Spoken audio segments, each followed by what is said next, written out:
Video ini emang dibuat cukup mengagetkan buat gua karena naik turunnya gila, dan ini terjadi dalam periode yang cukup lama ya, beberapa bulan ya. Dan seperti yang kalian lihat di judul, gua hampir ditolak Schengen visa. Oke, jadi awal mulanya itu, singkat cerita, gua dapet tiket murah ke Paris. Oke. Tapi pada saat itu, ketika gue dapet tiket murah itu, gue belum ada Schengen visa. Gue sudah apply PR. Jadi gue cuma nunggu proses doang dapetin PR gue. Dan pada saat itu 6 bulan gitu kan. Jadi gue mikir-mikir, oke, kira-kira 6 bulan, abis itu gue dapet PR, abis dapet PR gue bisa langsung apply visa, baru asal gue terbang gitu kan. Karena apply visa Schengen itu gue cek maksimum 30 hari kerja. Jadi which is very quick gitu kan, sangat cepat. Kenapa gue harus nunggu PR gue? Karena pada saat itu gue kan under work permit kan. Nah, work permit gue itu expired November gitu kan. Sedangkan untuk gue apply visa ya kan, itu gue harus kasih bukti bahwa gue punya izin tinggal, either itu visa ya kan, atau apapun yang minimal 3 bulan setelah penerbangan gue ke Paris. Nah, karena work permit gue expired November, jadi gue nggak bisa, karena itu tidak 3 bulan setelah penerbangan gue ke Paris. Gitu. Jadi gue mengandalkan PR gue, gitu kan. Karena kalau PR kan bebas. So, singkat cerita, waktu berjalan, akhirnya seperti yang kalian tahu, awal September gue dapat PR approval, ya kan. Itu gue senang karena benar-benar sesuai dengan timeline, ya. Jadi emang oke, plannya adalah dapat tiket murah, terus sambil nunggu PR ya kan, nanti dapat PR, terus kita urus visanya. Nah, tapi yang menjadi masalah adalah yang diperluin adalah kartu PR-nya gitu. Jadi, yes, PR gue sudah di-approve awal September, tapi gue itu nggak bisa pergi ke luar negeri tanpa kartu PR itu gitu. Karena kartu PR itu adalah yang memperbolehkan gue untuk balik lagi ke Kanada, untuk masuk ke Kanada lewat imigrasi. Nah, gue harus tunjukin kartu itu gitu. Jadi timeline-nya adalah PR gue di-approve, terus gue dapat co-PR. Co-PR itu adalah Confirmation of Permanent Residence. Itu seperti kayak selebaran slip gitu. Itu menunjukkan bahwa oke, gue ini udah PR gitu. Nah, tapi kalau misalnya kalian lihat di co-PR itu ada tulisannya not valid for travel. Untuk imigrasi itu nggak bisa, harus punya yang namanya kartu PR-nya. Nah, jadi gue dapat PR itu, gue harus apply untuk PR card. Akhirnya gue langsung apply untuk kartu PR dong. Nah, itu gue harus nunggu untuk kartu PR. Kartu PR pun ada yang namanya waiting time-nya gitu. Jadi gue cek pada saat itu waiting time-nya adalah sekitar 60 hari. Ya kan? Jadi gue submit foto, submit address gue nanti dikirimin. Terus mereka harus proses itu kira-kira 60 hari. Terus gue mikir, oke, September gue dapet PR, ya kan? Terus gue apply kartu PR-nya dong. Itu kan kira-kira 2 bulan, ya kan? Oke, berarti September, Oktober, November. Oke, November pas nih, karena gue harus terbang kan ke Paris gitu kan, pas liburan kan. Nah, jadinya pas nih untuk November gue bisa langsung apply visa. Karena kan apply visa kan 30 hari kerja. Jadi oke, November apply, terus Desember dapet gitu kan. Akhirnya, singkat cerita, gue apply yang namanya visa appointment. Visa appointment itu nggak gampang loh. Karena kalau misalnya kalian nggak ambil slotnya, itu langsung habis. Kalian harus nunggu lagi sampai mereka ada lagi. Gitu. Jadi, gue sebenarnya pengennya gue dapet dulu kartu PR, baru gue apply visa appointment gitu kan. Tapi nggak bisa. Karena kalau misalnya lu nunggu sampai lu dapet kartu PR, which is November, lu nggak mungkin bisa dapet visa appointment di November. Dan kalau misalnya lu nggak ada visa appointment November, ya udah, lu nggak bakal dapet visa dan lu nggak bisa terbang.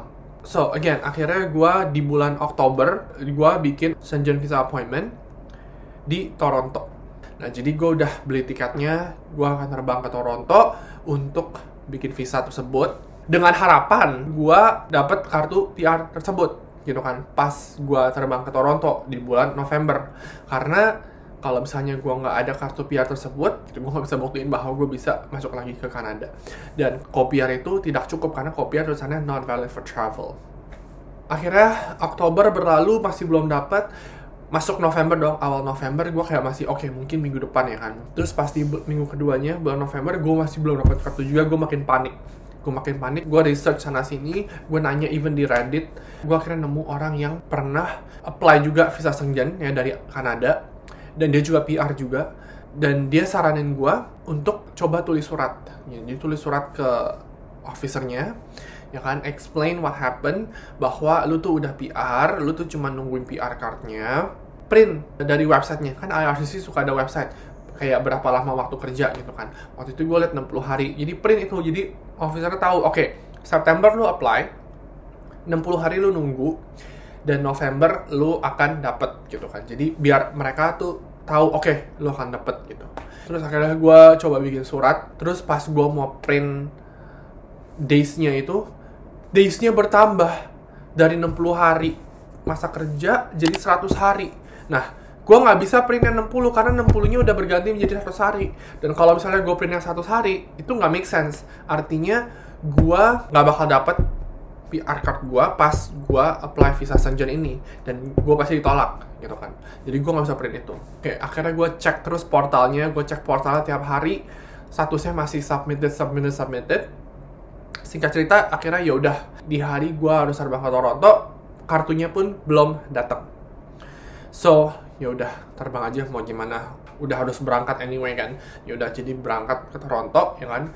Gue berangkat ke Toronto itu hari Selasanya, appointment gue tuh hari Jumatnya, oke. Nah, terus singkat cerita, di hari Rabunya itu gue cek portalnya. Tau gak portalnya bilang apa? Portalnya bilang kartu PR Anda sudah dikirim. Gitu, sudah dikirim. Jadi mereka kirim hari Rabu itu. Tapi gue belum dapat karena harus nunggu untuk dapat dong. Dan kalau dapat pun ya gue nggak di Halifax gitu. Jadi gue nggak ada kartunya. But menurut gue, to me it's a good news, karena gue bisa print ya kan, print portal itu, dan gue tulis di surat itu akhirnya ya kan, bahwa gue itu lagi nunggu PR card, dan pada hari itu ya PR card gue sudah dikirim. Gue tinggal nunggu kartu PR cardnya aja datang. Saya akan memberikan update ke Anda lah pokoknya setelah saya dapat PR cardnya gitu. Jadi gue tulis surat seperti itu, terus gue print juga ya kan, yang menunjukkan bahwa oke, November ini udah dikirim nih. Oke, akhirnya gue lumayan confident gitu. Tadinya kan gue benar-benar kayak hopeless ya kan, gak ada harapan.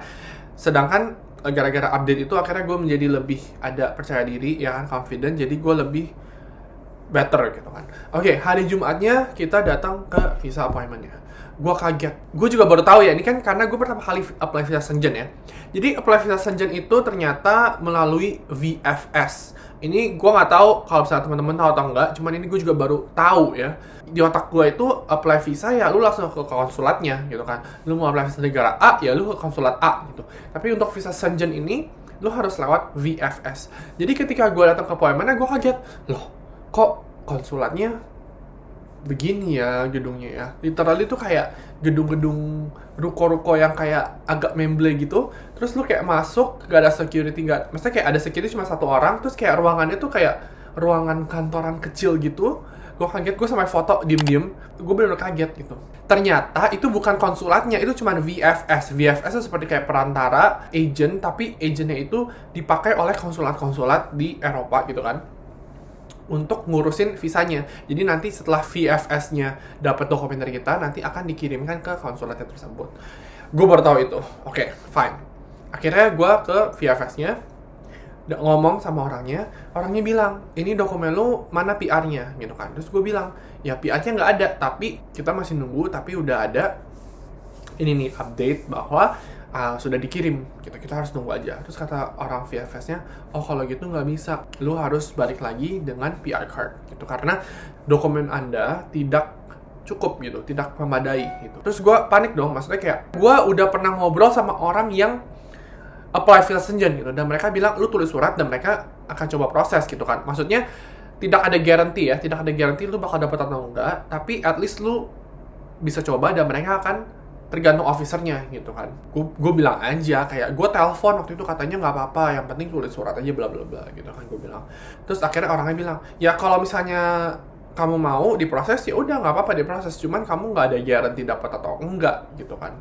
Terus gue mikir, gue udah di Toronto ya kan, kalau misalnya gue nggak apply sekarang, gue harus reschedule lagi appointment, gue harus terbang lagi ke Toronto, dan gue harus apply lagi gitu kan. Udah apply aja sekarang, maksudnya gue nothing tulus gitu, karena di saat itu gue udah keluar duit juga anyway, ya udah sekalian aja gitu kan. kalau nggak dapat ya udah itu urusan nanti. Yang penting gue udah sampai sejauh ini, udah lanjutin aja gitu kan. Karena gue bilang ya udah nggak apa-apa, di submit aja ke konsulatnya. Nanti kalau misalnya konsulatnya mau proses mau dikasih ya kasih, kalau enggak ya udah gitu kan, nggak ada ini kan. Akhirnya singkat cerita di submit, terus kita nunggu ya kan. Jadi nunggunya gini, kalau misalnya visa officernya baik ya, dia bakal email untuk minta PR card-nya. Tapi bisa juga dia kayak menurut dia ini dokumennya tidak cukup, akhirnya di reject juga bisa gitu. Karena sebenarnya pada saat gue apply itu, satu dokumen itu gue nggak bisa centang karena itu gue nggak punya gitu kan. Jadi itu benar-benar tergantung officernya. Oke, akhirnya gue balik dong dari Toronto, gue balik. Pas gue balik, gue cek mail, itu PR card-nya di situ. Gila nggak sih? Jadi kayak bener-bener gue cabut, PR card datang. Seperti itu. Jadi ya, dan gue bikin juga cuplikan, gue buka PR card gue, ini gue taruh di sini. Oke, ini PR-nya akhirnya datang setelah 2 bulan lebih nunggu, datang juga. Oke, buka aja.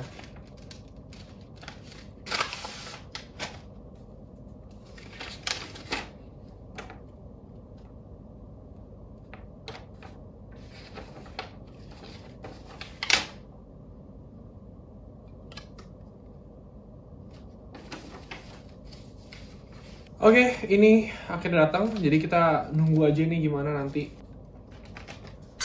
Oke, jadi setelah gue dapet PR, ya udah at that point gue cuma nunggu doang kan. Nunggu semoga gue dapet email dari visa officer untuk request PR card. Seminggu berlalu nggak ada kabar, 2 minggu berlalu akhirnya gue dapet email minta PR card. Oke, langsung gue kirim ya, jadi di scan PR cardnya langsung dikirim. Terus besokannya setelah gue kirim itu langsung gue dapat notification bahwa sudah diproses dan sudah dikirim balik pasportnya. Itu Jumat gue dapat, Seninnya gue langsung dapat pasportnya balik.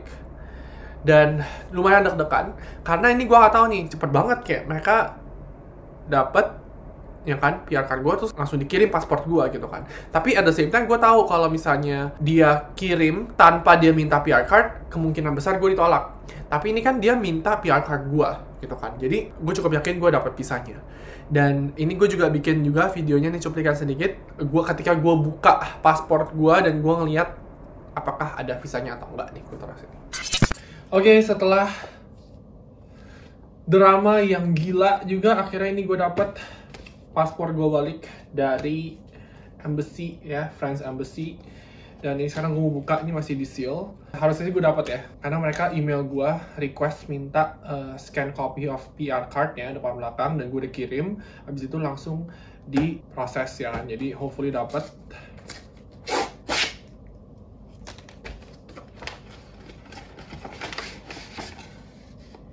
Oke. Nggak ada apa-apa, cuman satu amplop ini doang.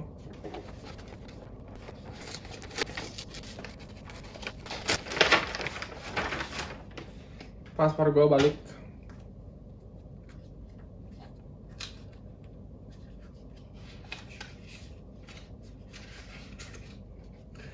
Oh, ada visanya. Oke. Dapat visanya. So ya, itu aja videonya. Bener-bener cukup bikin gue stress juga karena susah gitu ngeplan ahead ya kan. Dan at the same time kalau misalnya gue nggak beli tiket ya kan pada saat itu, ya tiket sekarang bakal ribuan dolar gitu. Jadi nggak make sense juga kalau misalnya gue nunggu sampai PR, akhirnya gue beli tiket, ya akhirnya gue nggak bisa berangkat karena mahal gitu tiketnya. Jadi hidup ini ya penuh dengan dilema ya. Jadi kita kadang-kadang harus bisa take a chance ya kan, alias ngambil resiko. Dan resiko itu kan ya 50-50 gitu, either lu berhasil atau lu gagal gitu kan. Nah, tapi kita tetap harus menggunakan intuisi kita ya, dan juga be smart aja. Jangan benar-benar lu belum apply PR, lu belum punya apa-apa, tapi lu udah main beli tiket aja, itu kan juga tidak realistis gitu kan. So itu aja video hari ini, semoga bermanfaat buat kalian ya. Komen di bawah kalian mau gua kasih tips and tricks kalau misalnya mau dapat visa, karena gue juga bikin surat dan gue benar-benar detail banget. Itu juga penting, dokumen-dokumen yang gue submit juga benar-benar sesuai dengan apa yang diminta gitu. Jadi menurut gue officernya ngelihat bahwa oke, ini orang bener-bener pas dokumennya dikasih cuma PR card doang, dan even PR cardnya doang ini tetap dia kasih bukti bahwa sudah dikirim, jadi dia bakal dapat dalam beberapa hari. Jadi benar-benar officernya juga nggak dibikin susah gitu, jadi itu juga penting gitu. Thank you for watching, see you next time, bye guys.